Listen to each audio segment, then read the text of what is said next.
Of that, 43.9% of full postcodes were repeat locations. So we try to identify those patterns because when you looked at the data from the postcode count, which John will talk about, only one postcode, 1,566 postcodes only had ever had one offence to them. So it's trying to tackle and take out those where there was more than one offence in the same full postcode location.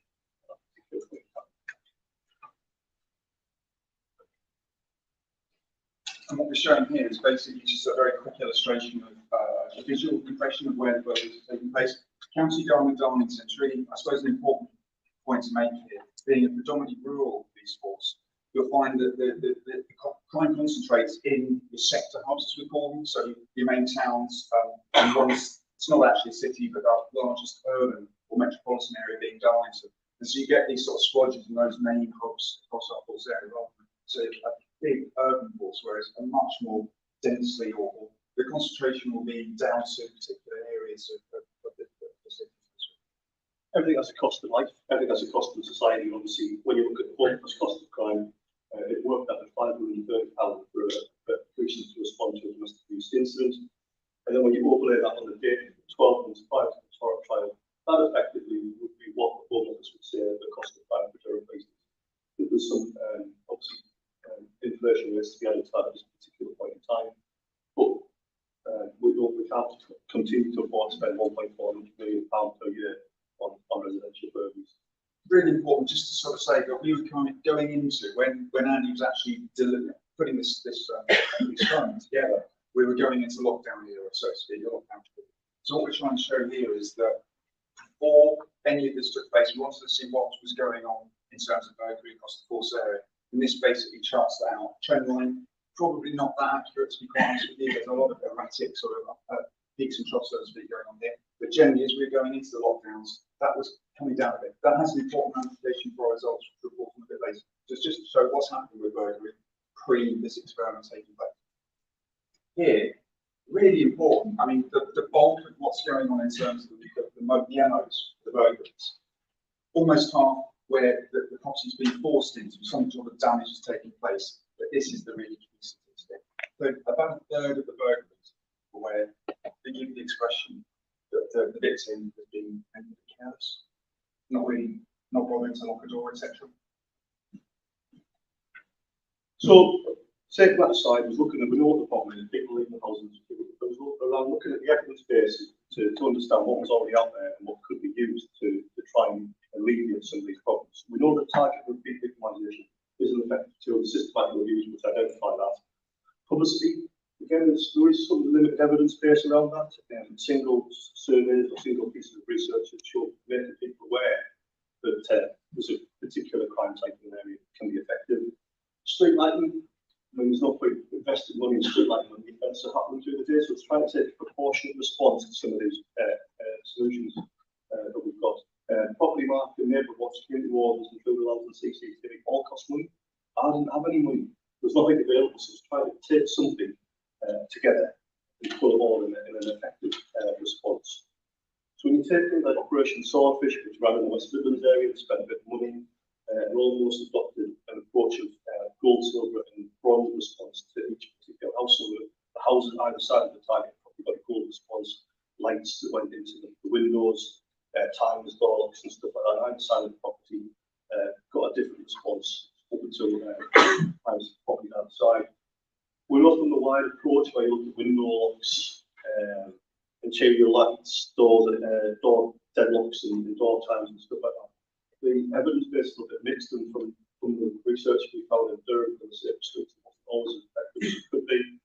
And again, locks, lights, and lines of sight, both of that piece of research and the Operation Swordfish didn't see any particular reduction in burglary following the interventions, and a lot of them cost money as well. So just try to look at and build on what we'd already done in force. So I came up on nudge to Jason Rhodes and Kevin Weir that they've done in the round effect of insecure motor vehicles. So at the same time, this is how can we make it more specific to the burglary? Because the burglary nudge that we had was quite generic. But a nudge is around trying to change people's behaviour, trying to take out that fast thinking and get into that 2% of the brain activity where you go to that store thinking to think about things in a more succinct way. But it has to be done in an ethical and improved way. Does anybody know who this particular individual is? Nobody ever gets it. Nobody ever gets it. There's no new prize. Oh, sorry? Well done. Are you playing tonight? So he made potato more appealing. Like from not like growth but taken away. So in times of scarcity of food and things like that, and famine, in and around Vernon, had fields full of potatoes, put his army and guards around the fields to make the products of the potato field valued, and then he told the guards to turn the land down. The locals came and stole the potatoes in, starvation. So it's about how you change people's perception of what a product is. But that is my briefest lesson today. But it's just about that choice architecture that people make in a particular way. But probably the most famous people around Nudge are Richard Darwin and Cassius Day, have written on Nudge, and probably another couple of books that have written beyond that as well. But Rachel, you talked about East before, was a mindscape mnemonic that we tried to use within the burglary stuff we did. But what we did in the Durham, and you'll see that very shortly, we did it a little differently. We primed people's cognitive thinking around what was going on to incentivize the behaviours around what we were going to do. So I'll skip over this because Rachel mentioned it before. But nudging is not new, it's been around. The UK government is one of the biggest providers of using nudge behaviour. And it's about that choice autonomy, so you're not feeling demoralised or behave in a financial way that's going to impact you. So a lot of it is around choice around automatic opt-in rather than opt-in out, because I'll talk about bad ethics in a minute, but where you subscribe to a magazine and then you can only, if you want to unsubscribe, it takes you weeks and weeks of emails and communications to get out of it. Nudging has to be done in an ethical way that allows people to be more pro-social with their choices and the way that they behave. So nudges in everyday lives, there's obviously vouchers that always, when you buy your Happy Meal or whatever, and you want a medium meal because you're on a diet, but we will always say we like to go like that. Just think it's easy at that particular point in time. On the excavators, it's not so that you put your feet next to the brush to keep them clean, it's so that you've got a nudge to know where to stand and keep safe. The Simpsons one's always famous with all the Fat donuts, but probably one of the most famous ones in Chippettle Airport, the fly. Does everybody know the story of that? Yeah, so that's a good example of nudge. I have no idea how to measure the success for that. That is one of my skills in nudging, but that's one of the famous ones at the top. So this was the nudge approach that we used in Durham, originally around theft from motor vehicles. Really generic leaflets, but it was around cars that are broken into because people are insecure. And what we found was we had 2 control areas and 2 treatment areas. We found a reduction in the theft from insecure motor vehicles and treatment areas, but we also found a reduction in the control areas. So it was an inconclusive finding, really. And we needed to test what we wanted to understand how much it could change people's behaviour. So we decided to do it. I'll briefly touch on this, but ultimately what you don't want to do is make the choices of an individual worse, or then they impact and impede on their ability to make better life choices. It's freedom of autonomy, so how it's impact on it too, what to do in more post-social. So we talk about system 1 and system 2 thinking. So system 1, 98% of our decision makers in that system 1. The 35,000 decisions a day that we made, all in system 1. System 2 is that really slow time thinking, that ability just to think a little bit differently and make that great amount of work about something that's facing at that particular time to reflect and understand what goes on. Okay, right. This is something you've seen a bit earlier on in a previous presentation, but this is the triple T, basically.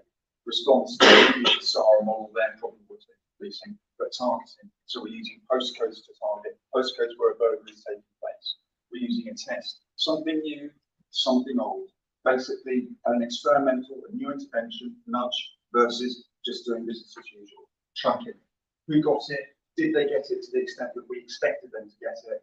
Do we record that? Do we monitor it? Do we understand exactly what that means? So John's kind of touched on this before, and it's almost a model of using America, a structured based model, you take a problem solving approach, but you take an evidence-based response to it.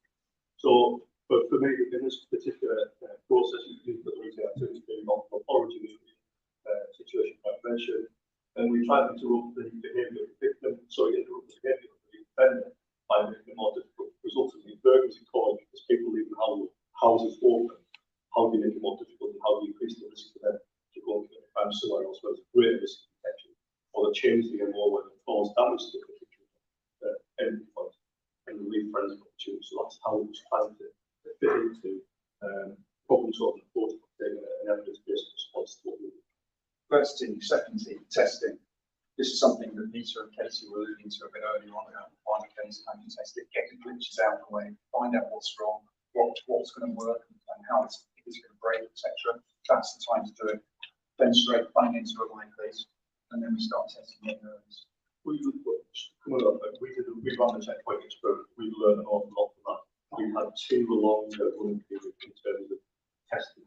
We wanted to keep this one short, sharp, and succinct. Building capacity to enable inspectors to deliver what we wanted. So we kept it as short as we possibly could.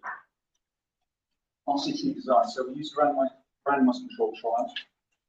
These are the eligibility factors. So effectively, that's the discrimination of what's going to go in and what won't go in.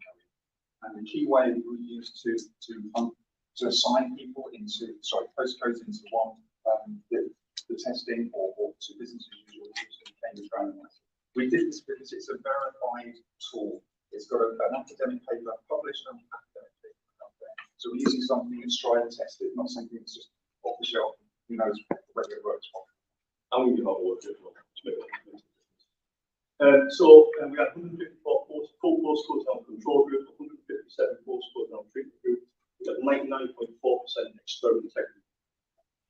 I didn't get much reference to delivered on one postcode, and it's killing me to this day. That I couldn't comply with it, but we understand from the checkpoint programme the integrity of the experiment is really important to the impacts on the finance regions. So hence 99.4% and one postcode for the company.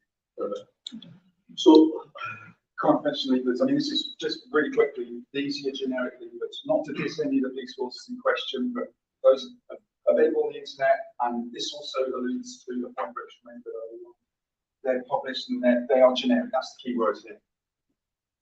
So what was different about Durham? So we took a Google image of every street and every full postcode out of Google and put it in our leaflet. So when you look at the primary of that particular event, it was front and centre. Well, this is my street. This is what's happened.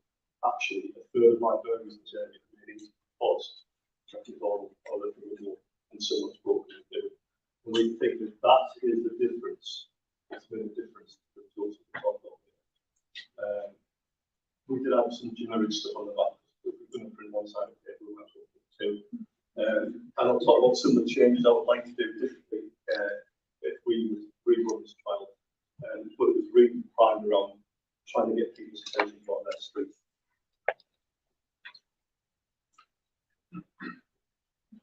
We tracked everything.